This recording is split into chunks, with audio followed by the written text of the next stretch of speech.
Chapter 8. Brightheart? Jake felt a rush of anger so strong it almost knocked him off his paws.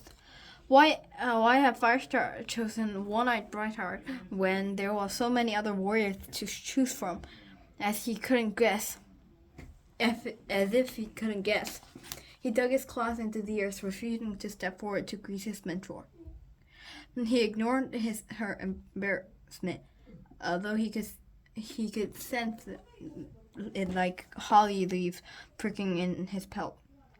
He ignored the encouraging murmurs of the other apprentices. He ignored her spider-legged anger, which quieted them. And then he felt the muzzle gently but firmly pushing him forward. Sleepful voice murmured in his ear. Go on. Gritting his teeth, he padded towards Brightheart and Firestar. I know it must be hard for you, Brightheart greeted him sympathetically, but I promise I'll teach you how to protect your clan even without your sight. She pitied him. He could hear it in her voice. His anger swelled up again, sending blood pounding through his ears. Why bother if you think I'm so useless? Why don't you just send me off to the Elder's Den with Longtail? He hissed. Brightheart sniffed. No cat has said that you're useless. And Longtail won't thank you for being rude about him. She stepped back from J-Paw and lifted her chin. I've asked to help some of your training. Jake lashed her tail. Oh, great, he thought. Let's lump all the useless cats together and hope a tree falls on them. Firestar stepped between Jake and Brightheart. From this day, until you receive your warrior name, you will be J-Paw. J-Paw, J-Paw, J-Paw. Mousepaw and Berrypaw's call rang around the hollow, and the other apprentices joined in. Now, J-Paw clawed the ground. You don't have to try so hard. You're only doing it because you feel sorry for me. Brightheart, Firestar mused. You have never let what happened to you prevent you from being a fine warrior. I can think no better than you to teach J-Paw how to serve his clan. I will share all I have learned, Brightheart vowed. Big deal, J-Paw thought.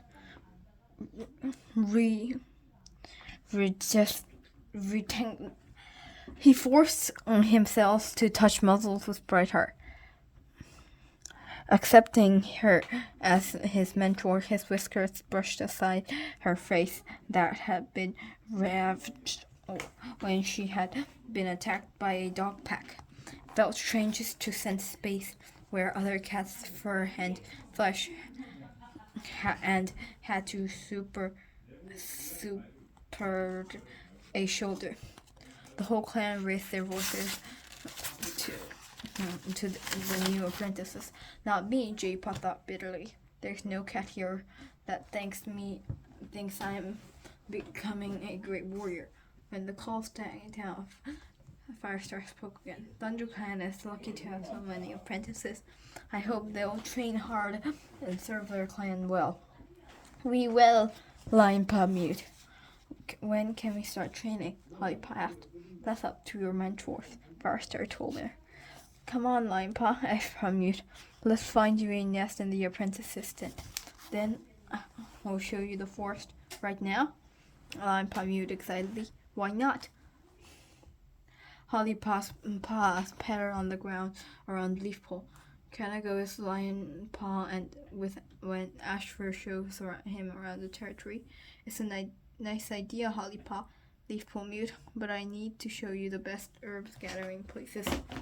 And I'm sure Ashfur will want you to show Lionpaw the boundaries and boundary markers and the best places for hunting. Oh, Hollypaw sounded disappointed. But first, he looked at the herb store. Leafpole suggested. Let's look at the herb store. Leafpool suggested. So you get to know some of the leaves we'll be looking at in the forest. Okay, Hollypop mewed, sounding more cheerful. As Lionpaw and Hollypop headed after their mentors, Jaypaw sat down crossly. How came they get your mentors? He felt Brightheart's tail brush his shoulders. Come with me, she meowed. Silently, he followed her to the clump of wilting grass that overflowed from a quiet alcove in the rocky camp wall. I think it's best if we start, Brightheart began. Jaypaw did not listen to the rest. Instead, he paid attention. His attention slipped until his voice blended with the sound of wind swishing through the branches above the hollow. He could hear a Lionpaw hurrying after Ashfur, eagerly following his mentor out of camp and into the forest. Hollypaw's scent was clear beyond the bramble draft entrance to the medicine den. Hollypaw could taste the tang of comfrey. She was tearing and laying out to dry. At least I am not a medicine cat apprentice. He felt a flicker of gratitude that Hollypaw had taken the role. He went scanning the camp. With the sureness had positioned in since his first memory, he knew that Daisy was circling in her nest, preparing for a nap. Mousefur was guiding Longtail back to the elder's den. He sensed the old cat's longing to be out in the forest. She was hunting food. That her movements were stiff with age. Longtail padded quickly beside her, his limbs still as supple as a warrior's. It's not fair he should live in the elder's den, Jaypaw thought. He's not old yet. Then, like a storm cloud shadowing the hollow, he sensed a darkness sweep over camp. He pricked his ears and heard claws scraping the rocky ledge outside Firestar's den. He knew by the scent it was not Firestar who sat up there, flexing his paw. It was Brambleclaw. Jaypaw knew his father sat up there often, a good deputy keeping watch over his clan. But now he could sense something cold and uncomfortable, like a murky fog, in Brambleclaw's mind. He struggled to understand it, groping for the right word. Suspicion. Brambleclaw was suspicious of his clanmates. He was not watching over them, but a search for a cat fear might betray him. Jaypaw shivered, the fur on his spine lifting. Why would any cat betray Brambleclaw? He was a great deputy. He blinked, and his thoughts jerked back to Brightheart. She had jumped to his paws and obviously waiting for him to say something. He flicked his tail, wondering how he could cover up the fact that he hadn't been paying attention. She already guessed that he hadn't been listening to a word. She snorted impatiently. We're going to see Longtail, remember? Jaypaw's heart sank. More pointless advice for a second-rate warrior. Okay, he mewed unenthusiastically. Brightheart sighed. Come on. Dragging his paws, he followed her across the clearing.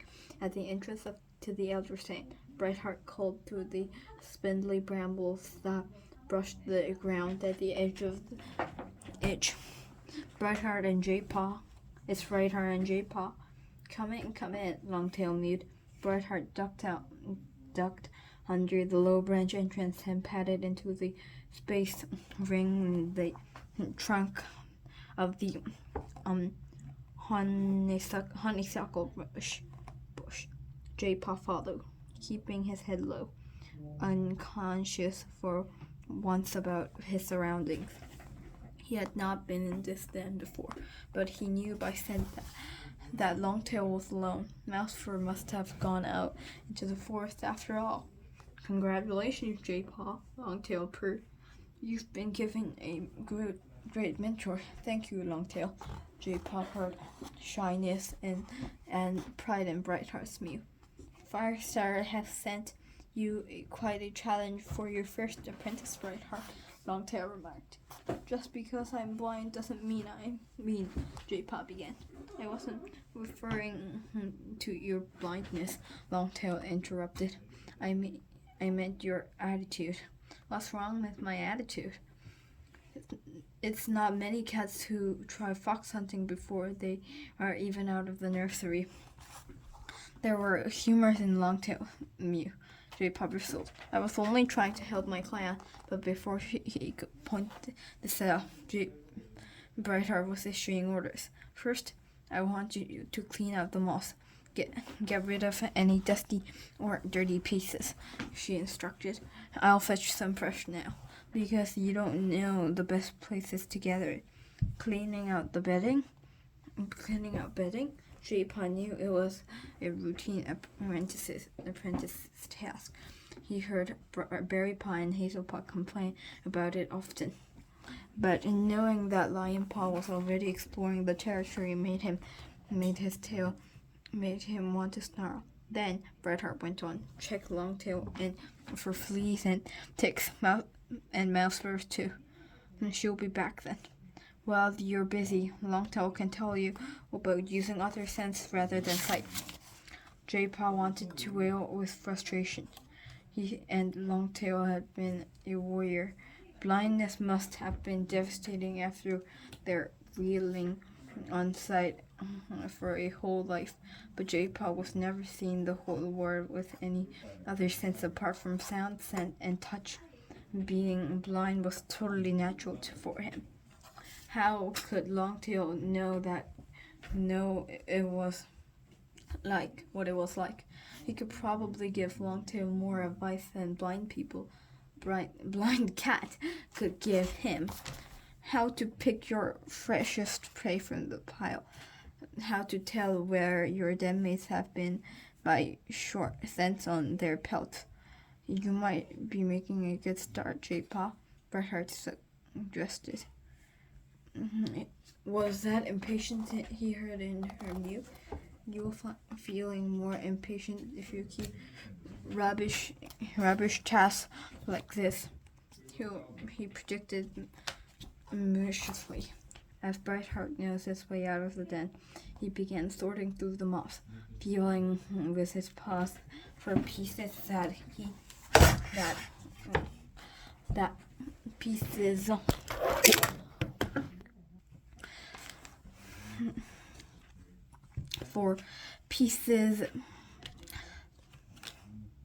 that was beginning to smell stale.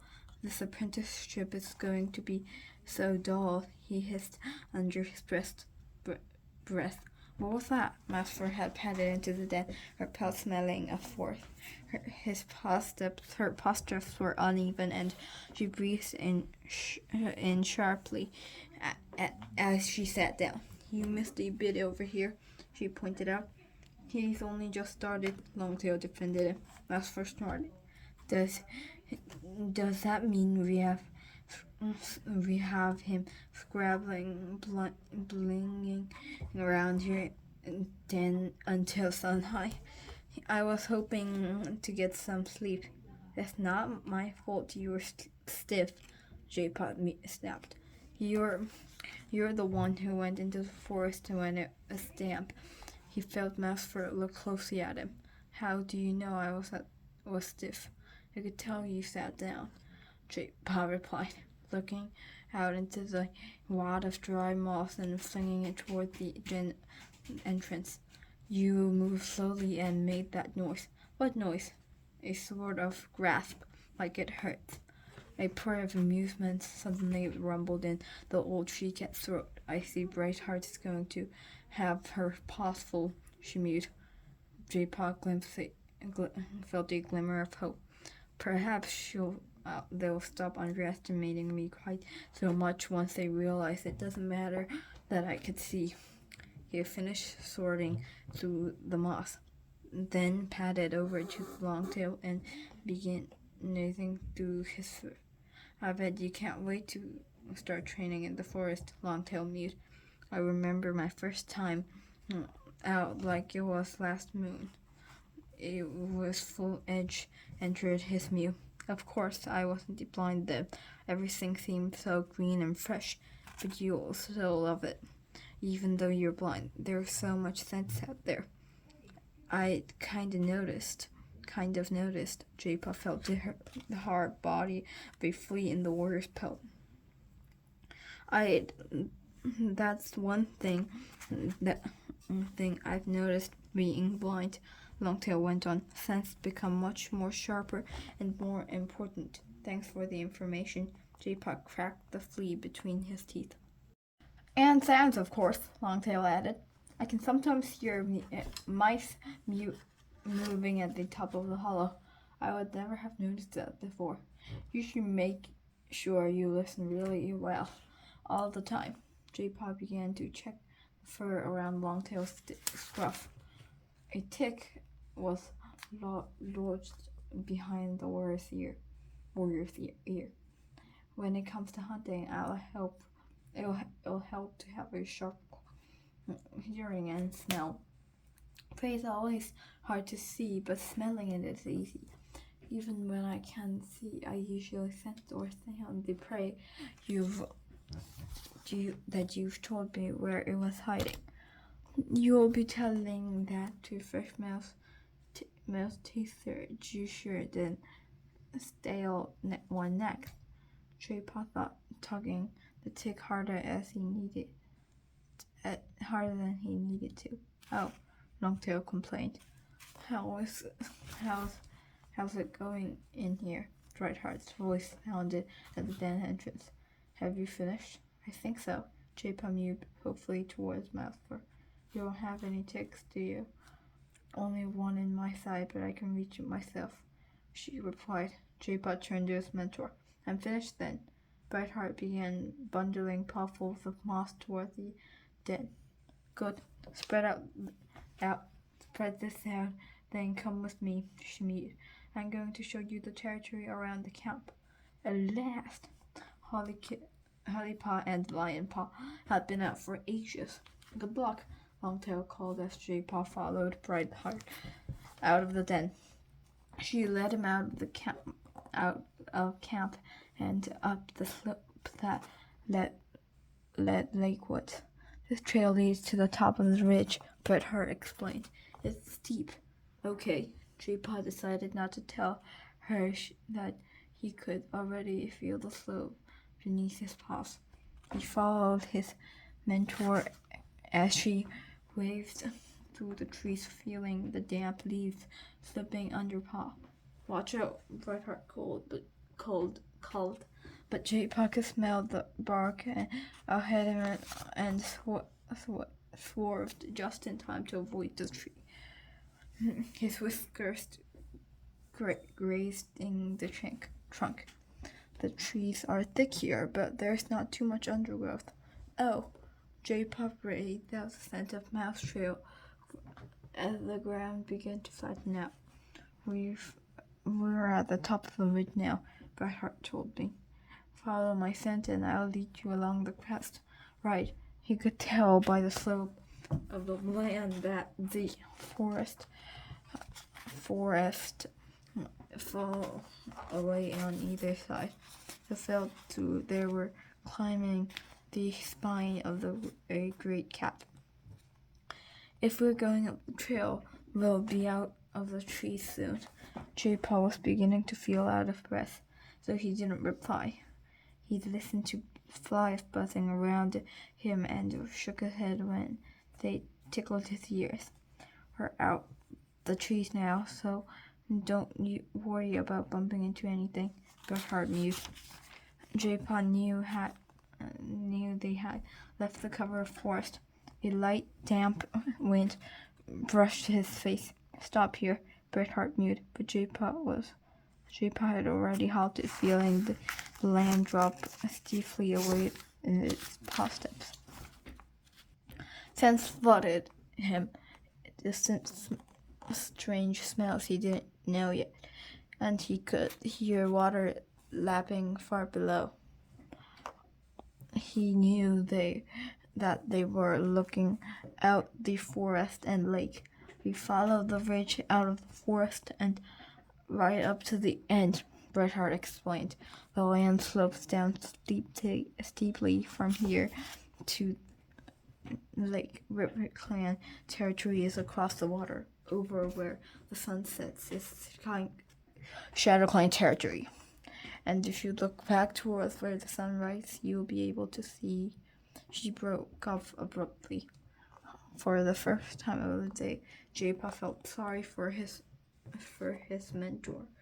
And she must have hoped that her first apprentice will be a healthy kid. She wouldn't have to make special allowances for. If only she had realized he didn't want to say anything. He didn't want any special allowances. That he didn't need them. You might not be able to see what you see, he told her, but I can tell a lot from what I can hear and smell and feel. He lifted his nose. I know Shadow Clan is over there, not just because the stench of them is strong enough to scare a rabbit, but because the tang of pines tell me there can't be much undergrowth. So Cat's hunt must be cunning and good at stalking. He turned his head, and over there, I can smell moorland. The wind comes in a great unbroken sweep, undisturbed by the trees. The Wind Clan cats who live them must be fast and small to hunt in such open country. Then he gazed at the lake in front of them. I know River Clan lives across the lake, though I can't smell their scent. It's hidden by the scents from the lake, which are stronger today because of the wind. But I know that River Clan will feel the rain coming because the wind is driving the waves this way. I can hear them slapping against the shore. You can tell all that without seeing it? Yes, of course. Suddenly Bret Hart stiffened. He was listening intently. His ears pricked. A patrol is coming, she announced. J-Paw had heard it already. A ThunderClan patrol was climbing the ridge toward them, rustling through the bracken and heather. He knew their scent that it was Dustpelt, Hazelpaw, Thornclaw, and Poppypaw.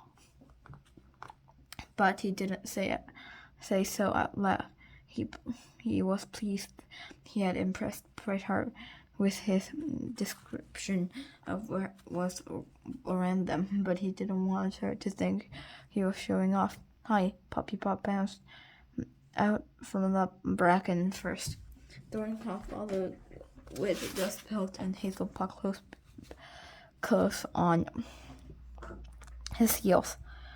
You're out of camp at last, Poppypaw mewed. Isn't it great being an apprentice? Hazelpaw added. I can still remember my first day. I was so excited. I bet your first day as an apprentice was more exciting than this. We've just done a border patrol, Hazelpaw went on, and now we're going to do battle training in the moss clearing.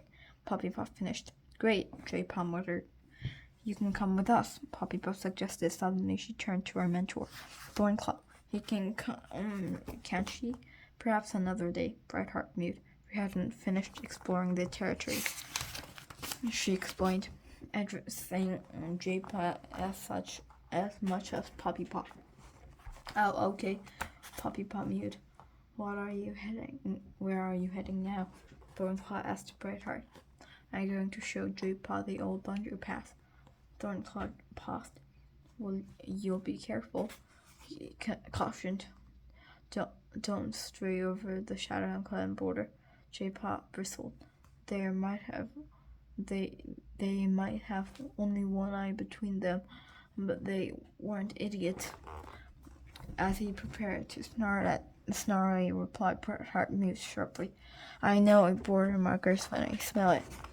J. Puff sensed a flash of reproach shoot from the spell. Firestar trusted Brightheart with J. Puff, he reminded Thornclaw quietly. Thornclaw's paws rustled on the leafy forest floor. Of course, he acknowledged. Sorry, Brightheart.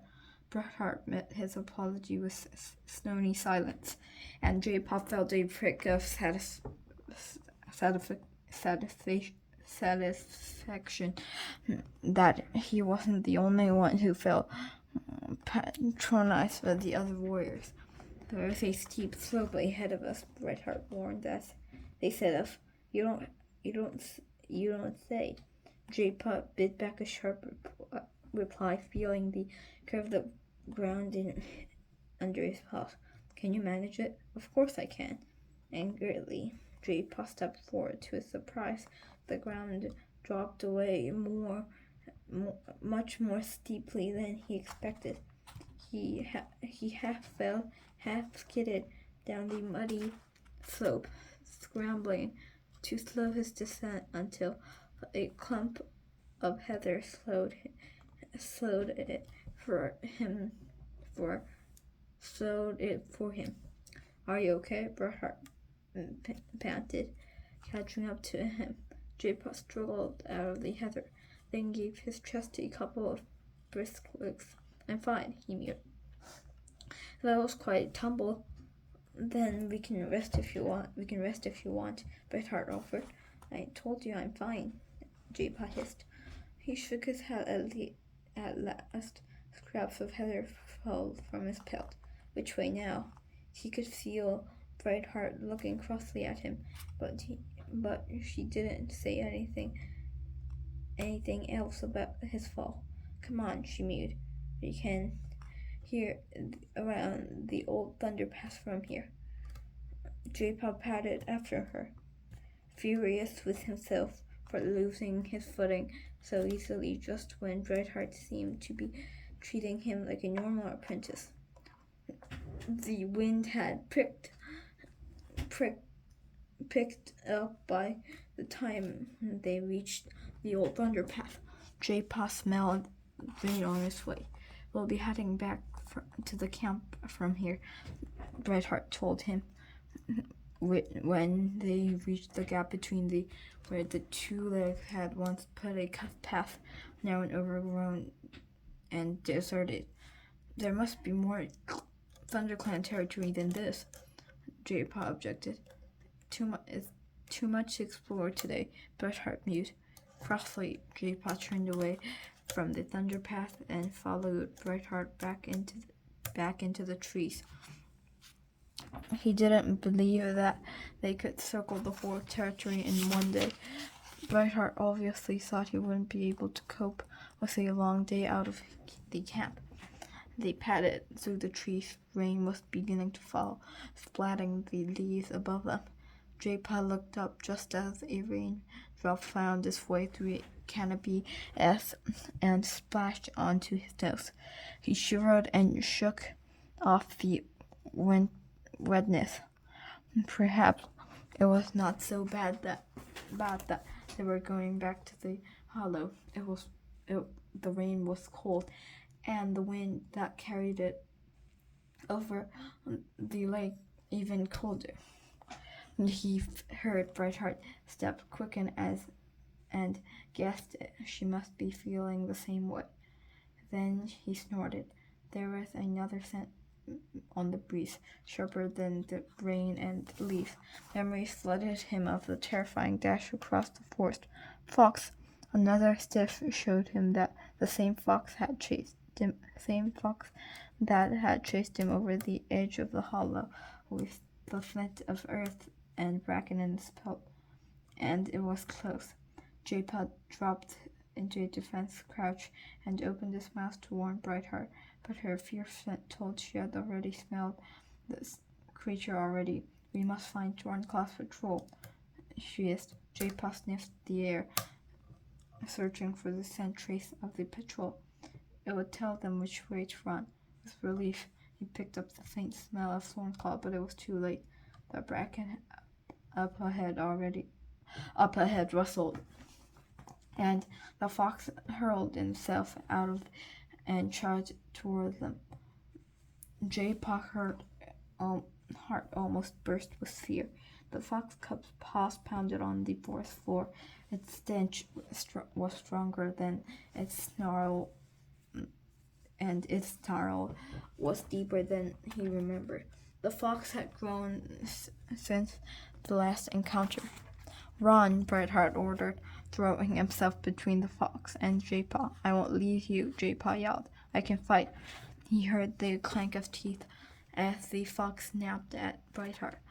She hissed, her paw skidding as she dodged. The fox panted, screeched, told J-Paw that he had caught it with a claw as it lunged past. A rush of air tugged his fur as the fox darted past him. He twisted. A rush of air tugged his fur as the fox darted past him. He twisted, claws unsheathed, and prepared to lunge forward. The fox was scrabbling to turn the slippery leaves for another attack. J-Paw leaped, splittering, but something tugged his back. His tail was caught in a bramble bush. He clapped on the ground, dragged by another thorn. A heavy paw landed on his back, knocking the wind from him. The fox thundered straight over him, heading once more for Brightheart. The one-eyed warrior screeched anger and fear combined, and J-Paw froze with terror. Then he heard Thornclaw yowl one rapid length away. The patrol had come. The air filled with battle cries as warrior and apprentice streamed into the clearing, ears flattened and claws unsheathed. The fox let out an angry yelp and raced into the trees, with Dustpelt and Hazelpaw pounding after it. J-Paw struggled to his paws, yanking his tail to unsnag it from the bramble bush. J-Paw, Puppy Pump, was at his side. "Are you okay?" He wrenched his tail free with a sound of ripping fur. "I'm fine," he snapped. Did the fox hurt you?" Brightheart called. J-Paw was relieved to hear his mentor. He smelled no blood on her, and her voice was strong. The fox had not wounded her. "Don't tell me you've tried to fight the fox," Thornclaw demanded. "You should have run for help. I couldn't leave Brightheart alone with it," J-Paw objected. "I thought you would have learned by now that you're no match for a fox," Thornclaw growled. J-Paw curled his lip, but said nothing. "Is your tail okay?" Poppy Paw asked sympathetically. J-Paw lashed it over the leaf-covered ground, ignoring the pain of the thorns still stuck in it. "It's fine," he muttered. The whole patrol must have seen him struggling like a helpless kid.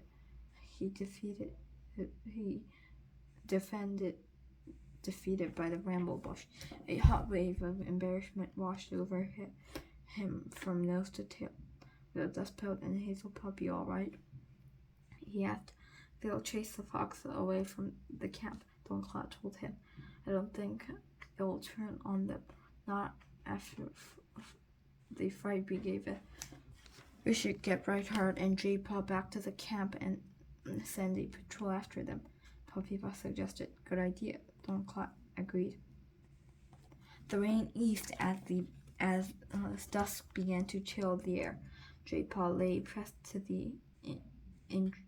into the same sheltered clump of grass where Brightheart had taken him that morning. He had wanted to be alone, and the thorny wall of the warrior's den hid him from the rest of the camp. But now Lion Paw had returned with Ashford, and he could hear them in the center of the clearing. "Where's J-Paw?" Lion Paw sounded worried. Holly panned through from outside the medicine den. I hadn't seen him, but Brightheart's back. He must be in the camp. Shall we ask her where she is? J-Paw didn't want Brightheart to tell what an idiot he had made of himself today. He slipped and headed Holly Kit and Blind Kit off the fresh kill pile. There you are, Holly Kit called. Hi, J-Paw murmured. He padded past them and pulled the mouse from the top of the pile. Holly followed and found a sparrow. She dropped it on the ground next to J-Paw, while Lion Paw rooted among the prey until he found the fresh-smelling body of Vole. I caught this myself, he announced proudly, tossing it into the ground beside Holly Paw. You caught prey on your first day? Holly Paw sounded impressed. Well, Lion Paw admitted. Ashford spotted it and showed me how to stalk it. He probably held it down for you to finish off, J-Paw growled. There was a moment of silence. Then Holly Paw brushed her tail over J-Paw's pelt. I heard you ran into trouble, she mewed. It could have happened to any cat. J-Paw shrugged over his tail. But it happened to me, he growled. It was only your first day, Lion Paw reminded him. Yes, and you caught a vole on your first day, didn't you? Holly Paw sniffed at the thorns in J-Paw's tail and plucked one up at one with her teeth. I can do that myself, J-Paw hissed, flicking his tail away from her. Do you want some herbs? She offered. I know which ones will soothe the pain and stop infections. That was pride on her mew. No need. J-Paw took a bite of the mouse, but it felt dry and tasteless. He nudged the mouse over to Lion Paw with his muzzle. Here, you finish it. I'm not hungry. Wait, Lion Paw began, but J-Paw padded gloomily away. He headed toward the apprentice's den, which was under near a bush yew tree growing close to the wall of the hollow. It took a moment to figure out where the entrance was, and when he nosed his way in cautiously. The unfamiliar scents confused him, moss-rich with smell of different apprentices, the strong tang of sap. He had no idea what lay around it or where he should lie down. Hey, J-Paw, Hazelpaw Mew came from the far side of the den. There's no one here but me. He headed towards my voice. There's some clean moss next to my nest where you can sleep. J-Paw was too tired and miserable to make a fuss about being held. Gratefully, he padded towards Hazelpaw's nest. As he did, the scents around him began to fall into place, like a flight of birds settling one by one into a tree. He smelled Poppy Paw's scent, so stale that she had clearly not been here since sunrise.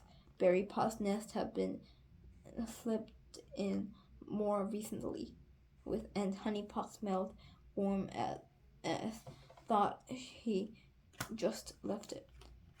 J-Paw waved cautiously among the little patches of scent until he found the clean moss beside Hazelpaw. Thanks, he muttered, settling down. No problem, she answered sleepily. He was glad she sounded too tired to talk. Right now, all he wanted to do was tuck his nose under his paws and sleep.